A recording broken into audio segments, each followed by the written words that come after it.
আসলে বরণ করা মানে নিজের সাদরে গ্রহণ করা, তাই না? এটা আমি বরণ করে নিলাম। তো মৃত্যু কেউ সাদে গ্রহণ করেন না, ওর উপরে চাপিয়ে দেওয়া হয়। কেউ মরতে চায় যে আমি সাদরে মৃত্যুটা বরণ করে নিলাম। তো বাংলা, আসলে আমাদের দেশের বাংলাগুলি এমন হয়েছে সেগুলো নাস্তিকদের ভাষা অথবা হিন্দুদের ভাষা। আসলে মৃত্যু বরণ করার জিনিস না, মৃত্যু আল্লাহর পক্ষ থেকে চাপিয়ে দেওয়া হয়েছে, এক্ষুনি মরতে হবে, তো উপায় নেই তোমার। হ্যাঁ, মরণ থেকে পালাবার চেষ্টা করে আপ্রাণ বাঁচতে পারলেন না আপনি, তাহলে কে মৃত্যুবরণ করছে? তো ওয়াসাব্বিহ বিহামদিহি, এবং তার প্রশংসা বিজড়িত তাসবিহ করো।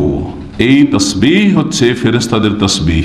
এই তাসবিহ শুধু মানুষের তাসবিহ নয়, এই তাসবিহ এমনকি মালায়েকারা ফেরেশতারা তাসবিহ করেন। এই জন্য সূরা বাকারার আয়াত নম্বর 30-এ রয়েছে, যখন আল্লাহ রাব্বুল আলামিন প্রকাশ করলেন কথাটি যে আমি পৃথিবীতে কি করব, একজন মানুষ তৈরি করব যে আবাদ করবে এই জমিনকে, ইন্নী জাইলুন ফিল আরদি খলিফা। তখন মালায়েকারা কি বলেছিল? ক্বালা তাজালু ফিহা মান ইউফসিদু ফিহা ওয়া ইয়াসফিকুদ দিমা ওয়া নাহনু নুসাব্বিহু বিহামদিক ওয়া নুকাদ্দিসু লাক। হ্যাঁ, আল্লাহ এমন সৃষ্টি তুমি সৃষ্টি করতে চাইছো, আদমকে, আদমের সন্তানরা কি করবে যে যা করছে আজকাল? ফেরেশতারা বলেছিলেন। তালেমুল গায়েব ছিলেন ফেরেশতারা না, ছিলেন না। তো তারা এই জন্য মুফাসসিরিনগণ বলছেন যে জিনদেরকে, জিনেরা মারামারি, খুন আর যত রকমের পাপ করতে হয়, তার আগে জিনেরাকে আল্লাহ পয়দা করেছেন, জিনদেরকে দেখে বলছেন ওই রকমই না হবে, ওর চাইতে ভালো আর কি হবে।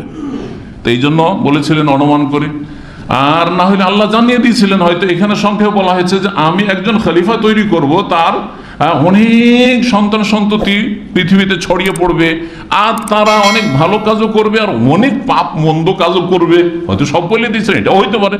সব কথাই যে কোরআন আল্লাহ বর্ণনা করবে জরুরি নাই, এটাও অনেক তাফসীরকাররা বলেছেন।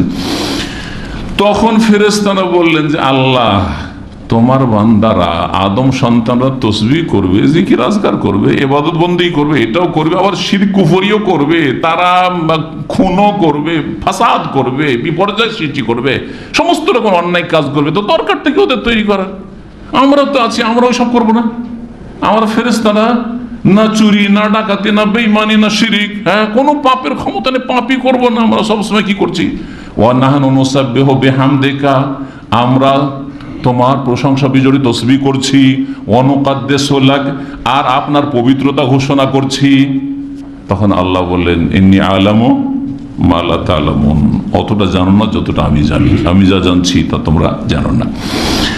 তো এই হচ্ছে ফেরেশতাদের তাসবিহ। তাসবিহর বাক্যের মধ্যে আরেকটি বাক্য রয়েছে, সেটা হচ্ছে সুবহানাল্লাহি ওয়া বিহামদিহি, 100 বার করে পড়া। এর বড়ই ফজিলত রয়েছে। নবী করিম সাল্লাল্লাহু আলাইহি ওয়াসাল্লাম বলেছেন ইন্না আহাব্বাল কালাম ইলাল্লাহ, সবচেয়ে প্রিয় কথা আল্লাহর কাছে হচ্ছে সুবহানাল্লাহি ওয়া বিহামদিহি। এটা সহিহ মুসলিমের হাদিস, সুবহানাল্লাহি ওয়া বিহামদিহি, এটা একটি হাদিস। আর একটি হাদিসে রয়েছে আহাব্বুল কালাম ইলাল্লাহ আরবা, আল্লাহর কাছে সবচেয়ে প্রিয় কথা হচ্ছে, প্রিয় বাণী হচ্ছে 4টি, সুবহানাল্লাহি আলহামদুলিল্লাহ আর লা ইলাহা ইল্লাল্লাহ আল্লাহু আকবার, সবচেয়ে প্রিয় বাণী। কারণ এই বাণীগুলি মানুষকে শেখানোর জন্য, এই কথাগুলি, এই বাণীগুলিতে যে অর্থগুলি রয়েছে এগুলি শেখানোর জন্য তো কোরআন কারীম নাযিল হয়েছে। এতে রয়েছে তাওহীদ, এতে রয়েছে আল্লাহর প্রশংসা, এতে রয়েছে আল্লাহর হক। হ্যাঁ, যখন আল্লাহর হক আদায় করবে তো মানুষের হক আদায় করতে হবে। যা কিছু কোরআন এবং হাদিসে ওয়াহিতে রয়েছে সব কিছু হচ্ছে এই বাক্যগুলির বাস্তবায়নের জন্য।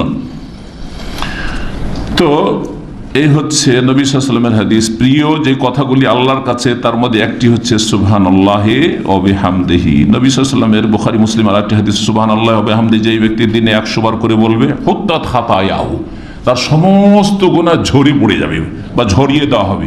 ওয়াইন কানাত মিসলা জাবাদিল বাহরি, যদিও সমুদ্রের, সাগরের ফেনা সমতুল্য হোক বা ময়লা আবর্জনা সমতুল্য হোক, আল্লাহ রাব্বুল আলামিন অসংখ্য গুনাহ মাফ করে দেবেন। এই যদি জিকির কেউ যদি করে, তো এই জিকির করবে আর ফরজ আদায় করবে না, তো মাফ হয়ে যাবে নাকি? এই ফজিলতগুলি কার জন্য? যার মৌলিক বিষয় ঠিক আছে, তাওহীদ ঠিক আছে, সুন্নাহ ঠিক আছে, আর তাওহীদ সুন্নাহর ভিত্তিতে ফরজ ওয়াজিব আদায় করছে, কাবিরা গুনাহ থেকে বাঁচছে, কিন্তু ছোটখাটো ভুল ভ্রান্তি দৈনিক হতে আছে, আর সুবহানাল্লাহি ওয়া বিহামদিহি চলতে আছে, তো ইনশাআল্লাহ তাআলা সাগীরা গুনাহগুলি মাফ হয়ে যাবে। 8 নম্বর তাসবির বাক্য হচ্ছে সুবহানাল্লাহি ওয়া বিহামদিহি সুবহানাল্লাহিল আযীম, সুবহানাল্লাহি ওয়া বিহামদিহি সুবহানাল্লাহিল আযীম। এই তাসবিহ দিয়ে ইমাম বুখারী রাহিমাহুল্লাহু তাআলা তার সহিহ বুখারী শেষ করেছেন। সহিহ বুখারীর শেষ হাদিস হচ্ছে কালিমাতানে খফিফাতান আলাল লিসান, খফিফাতানে আলাল লিসান সাকিলাতান ফিল মিজান হাবিবাতান ইলার রহমান সুবহানাল্লাহি ওয়া বিহামদিহি